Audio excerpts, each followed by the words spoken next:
आयो नेपाली गाउँघर अमेरिकामा क्याम्पिङै गरेर।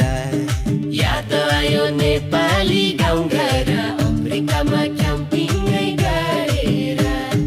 याद आयो नेपाली गाउँघर अमेरिकामा क्याम्पिङै गरेर।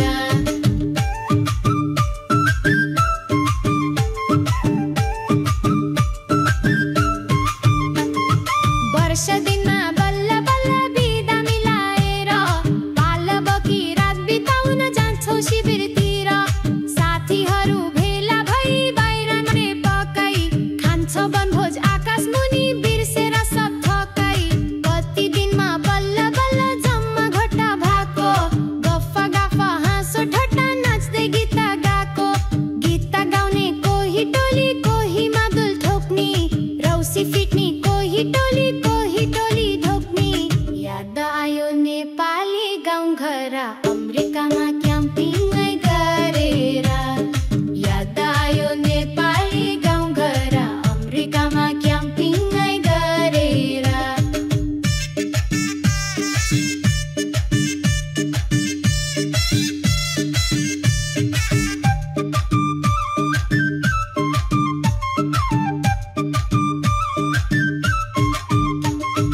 क्या आनन्द यो शान्त वनमा कामको चिन्ता नहुँदा मनमा।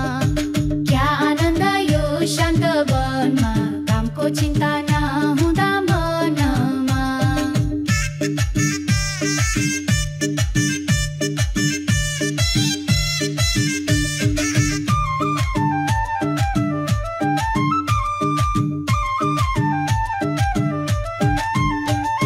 साना ठुला बच्चा बच्ची आफ्ना आफ्ना टोली कोहीलाई बोरिङ हुन सक्छ नभएमा जोडी।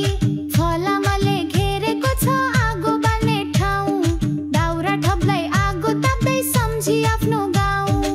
आगो बाल्दै सबैजना बसी वरिपरि धुवा जान्छ एक दुईको अनुहारा भरि। जिस्काउँछन् कुनै बेला बाटोमा के गर्यो धुवा जाने उसैतिर फल भोग्नु पर्यो। क्याम्पिङ राम्रो धुवा र धुलोले खाना मिठो दाउराको चुलोले। क्याम्पिङ राम्रो धुवा र धुलोले खाना मिठो दाउराको चुलोले।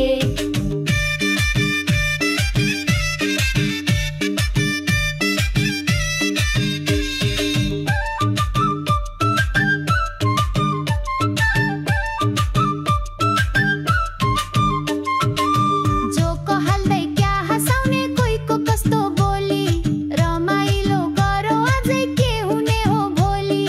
आज भोलि जमाना नि फेरिएको कति सबको साथमा चलाक फोन छन् फोनमै ध्यान मत्ती। क्याम्पिङ आउँदाखेरि पनि फेसबुक खोली हाल्ने रातमा यता उता जाँदा फोनमै बत्ती बाल्ने। कोही त गाउने कोही बजाउने कोही नचरी लाउने कोहीले फोटा हालिकन लाइक पाउँदा भुनी। चलाक फोनले लिहाल्यो जिन्दगी क्याम्पिङ आउँदा फोन छोड्न मिल्ला कि। चलाक फोनले लिहाल्यो जिन्दगी क्याम्पिङ आउँदा फोन छोड्न मिल्ला कि। सबै मिली गीत गाउँदाखेरि नै कोहीको नजर सुटुक्क फेसबुकमै। सबै मिली गीत गाउँदाखेरि नै कोहीको नजर सुटुक्क फेसबुकमै।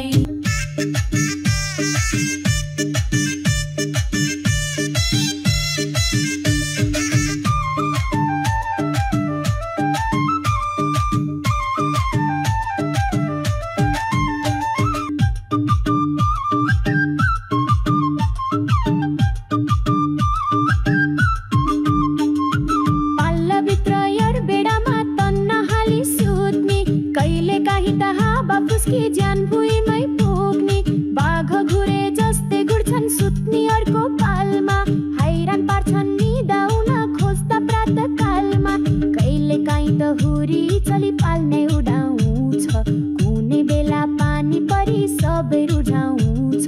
भालु स्याला दुम्सी राखुन जनावर आउँछन् यदि पाल खुला भए भित्रै पस्न भ्याउँछन्। साह्रै गनाउने स्कन्क पालै भित्रै पस्यो बर्बाद भयो त्यसको गन्ध वर्षौसम्म बस्यो। शिखर पोली क्याम्पिङ खानी हो प्रकृतिमा